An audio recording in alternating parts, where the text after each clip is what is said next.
Hey everyone, it's time for another episode of Mayhem's Macro Monday for August 15th, 2022, brought to you by TraderAid.com. If you didn't know, we just brought about TraderAid Plus, which includes access to our website, forum, weekly updates, and more, as well as our Discord server.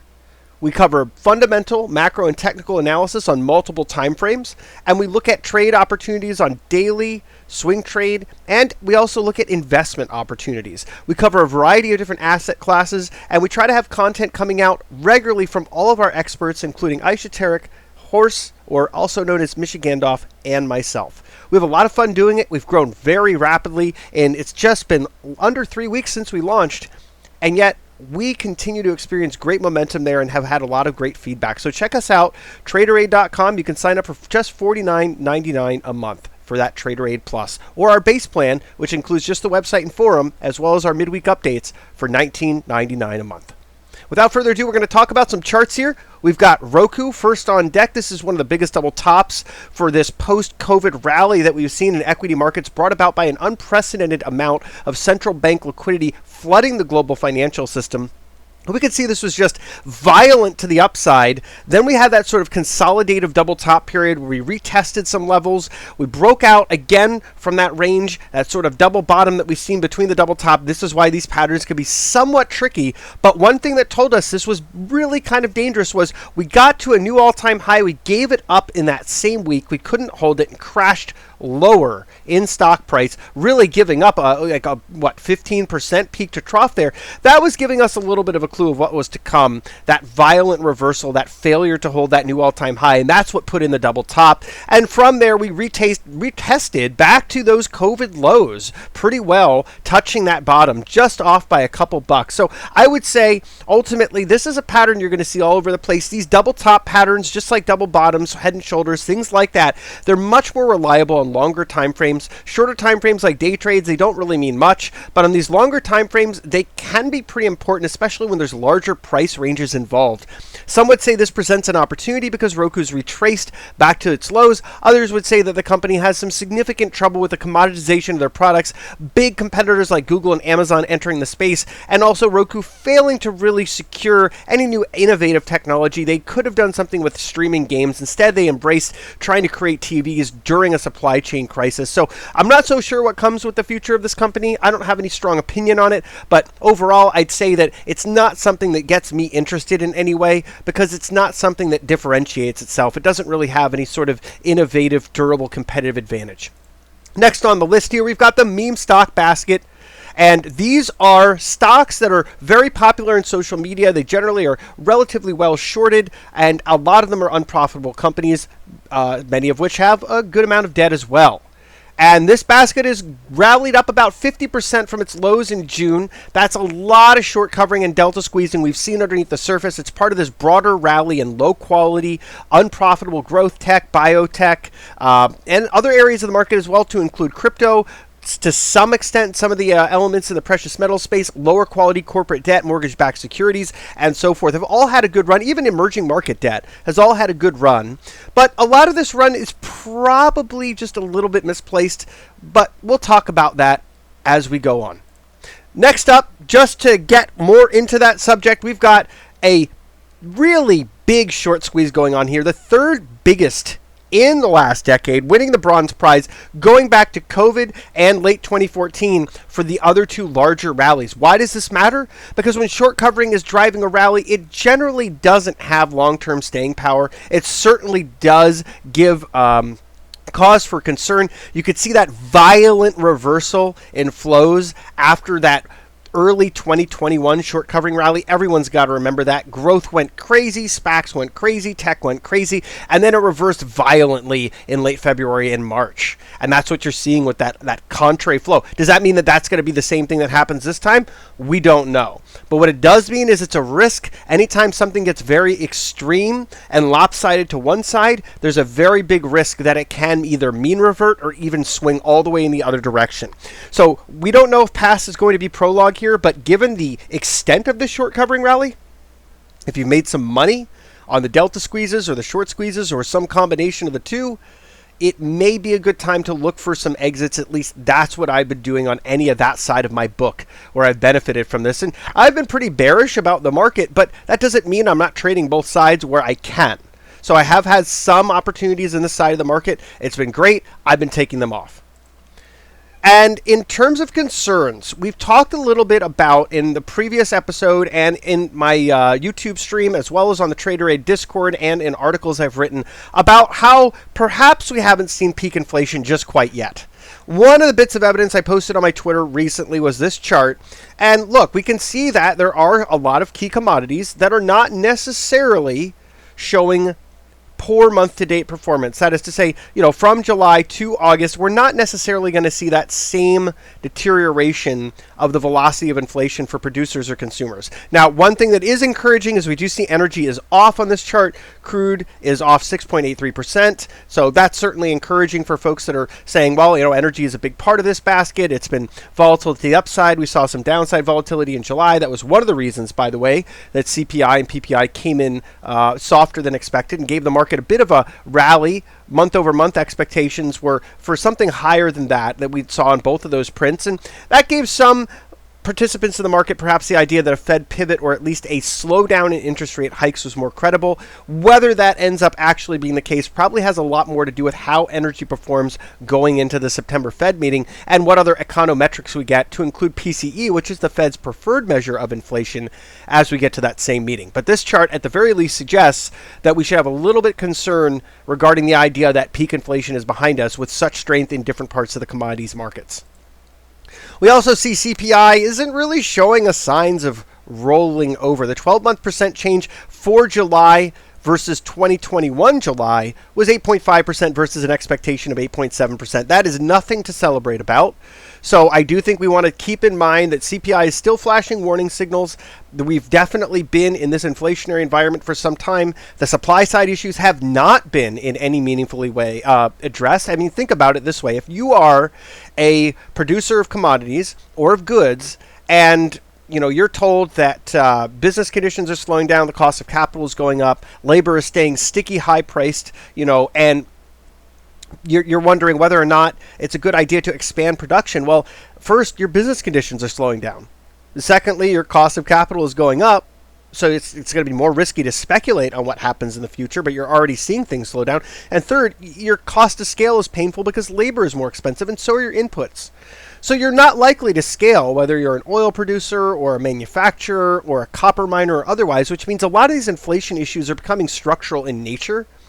And that means that even if we do see demand destruction commensurate with something resembling the Fed's policy goals, it's not necessarily going to alleviate this problem longer term. That is to say, the next credit cycle could see inflation pick up quite a bit, and we're not even sure whether or not we've seen the peak for this one. Another component driving inflation in this country, and really just a high cost of living in general, is the absurd amount of money that Americans pay for prescription medicines versus other countries. Other advanced countries pay significantly less than we do. And part of this has to do with America being over-medicated, but the bigger part, the bigger part of this equation is the cost of the medicine itself. All that inflation is driving Americans to borrow more and more. We see credit card accounts have surged. There was an additional 223 million credit card accounts opened during the second quarter. Looking at borrowing as a whole, it's seen the biggest jump in 2 decades, adding $312 billion in the second quarter, and total consumer debt topped $16 trillion, a new record. So this is a sign that consumers, because if you look at real spending, that is to say, when you look at spending and you subtract out inflation, we are flat down from May 2021 to the present. So even though nominal retail spending has risen, real spending has dropped. And that's a big problem, because what that's telling you is people are paying more to get the same. And they're also changing their spending habits and buying less discretionaries and buying more staples. And of those staples, are buying more generics. So it means that people are really struggling. We also see a lot more people behind on their rent, something like 8 million Americans, many of whom are facing eviction. We've got a lot more that are behind on their mortgages, their car loans, their credit card bills, not quite yet, but telephone and utility bills we are seeing. Credit card loans, though, tend to see delinquency rates rise later on, So something to watch during the later part of this third quarter and fourth quarter, especially as we get to the holiday season here and how that impacts holiday spending. They call it Black Friday because a lot of companies go into the black or into profits at that time of the year. That may not be the case this year if consumers are seriously constrained. Moving forward, we've got the Fed funds rate rising at a velocity that we've really never seen before in history. It's not just the size of the rate hike, it's the rate of change that really matters. And this is one of the biggest rates of change ever, if not ever, especially for the Federal Reserve. And if we look around globally, we're seeing similar from other central banks. Why does that matter? Because it does have an impact on financial conditions. It also has an impact as a result on risk appetite. So it's another reason to be just slightly concerned about the current rally we've seen, because we don't see anything from the Fed resembling an actual pivot. What we're really seeing resembles maybe a Fed that will slow down if the data warrants it. And so far, I wouldn't say that we have data that warrants a slowdown in rate hikes, or in particular QT, which I think is actually the elephant in the room. Households are the prime mover of equity markets. This is a big deal because households own $38.646 trillion worth of equities. And when they capitulate, it really, really moves the markets. And we haven't seen anything resembling that. I'm not saying it's going to happen, but if it does, that would mark a really durable potential low. And we could see also a really big divergence between funds allocated to ETFs and passive mutual funds versus active mutual funds. Why does that matter? Because there's so much of the market that is just passive index driven, and there's a lot of lopsided exposure in those indices because of market cap weighted, float adjusted funds. So the S&P 500, the NASDAQ, they are constituted by mega caps in disproportionate amounts. The S&P 500 by about 25%, the NASDAQ by about 40%, just the top 5 biggest companies. And if those passive flows do start to turn the other way, that could have a pretty big impact on those very large weighted components as well. When we look at the global PMI manufacturing index, we are seeing it roll over into contraction for orders, and output is just starting to tease that level. Why does that matter? Because it really does start to suggest that a global recession is somewhat imminent. We're already seeing it here in the United States by a technical definition. Other countries are leaning in that direction, if not there already. I would say this is a concern for one big reason, that I don't think it's really priced in a actual global recession where spending from everywhere starts to slow down, from governments, from corporations and households. I think will have a bigger impact on earnings than what we're currently looking at moving forward for the next 3 to 4 quarters. Finally, we're going to look at a chart of TLT versus QQQ. I call this the jaws widening, because QQQ often follows TLT and not the other way. When TLT is falling, it drags QQQ down. It has a lot to do with risk premium, and it has to do with appetite for long duration. And long duration risk shouldn't be outperforming long duration quality, especially if it's premised on the idea that we're going into a recession. And we should see the longer end of the yield curve dropping, similar to what we should see with the rise of these longer duration risk assets like NASDAQ components. So this suggests that maybe this rally is getting a little ahead of itself. Obviously, I don't have any crystal ball, but I'm a little bit more mindful of fat left tail risk or outsized downside, especially in single days and even over a week, than I am over upside risk from here. Could I be completely mistaken in that assumption? We see much more upside? Absolutely. But this is based on analysis that's looking at multiple different components of the market, the macro side, the fundamental side, and the technical side. And I would say this much as well. It's important to be careful getting away with the sort of idea of letting our emotions run our trades or our investments when things seem their best, when we're tempted to share our gains with our friends and brag about stuff like that on Twitter or whatever. Maybe that's a good time to consider taking profit. At least that's what I like to do. When I'm very, very happy about something, usually it's a time to take a little off the table, right? If that works for you, great. If it doesn't, that's fine too. Of course, none of this is trading or investing advice. This is all just analysis for informational and educational resources to provide to the community from things I've learned, things I've shared, and things that I think you may benefit from.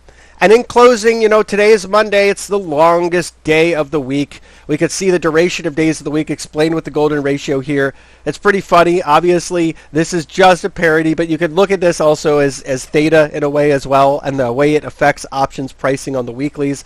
Anyway, I hope everyone enjoyed this video. I really love making these. It's a lot of fun. You could probably hear it in my voice and my enthusiasm when I'm talking about all this stuff. So I just want to close it out by thanking everyone for tuning in. If you like this content, hit the like button, hit that subscribe button. Remember, I also have pretty much every day streams with Bookmap and MotiveWave covering the S&P 500, and with my macro and market commentary interspersed when I have time to contribute. And also check out TraderAid.com. We've got a team of really great people there. Myself, Misha Gandalf, and Aisha, we're working constantly to try to make the service better and better. We just launched a Discord server. You can find out more about that on our website. We also post free content occasionally, and check us out on our Twitter accounts. I think you'll enjoy the content we share publicly as well. So here's to a great week ahead for everyone. Good luck to you all, and I'll talk to you next time.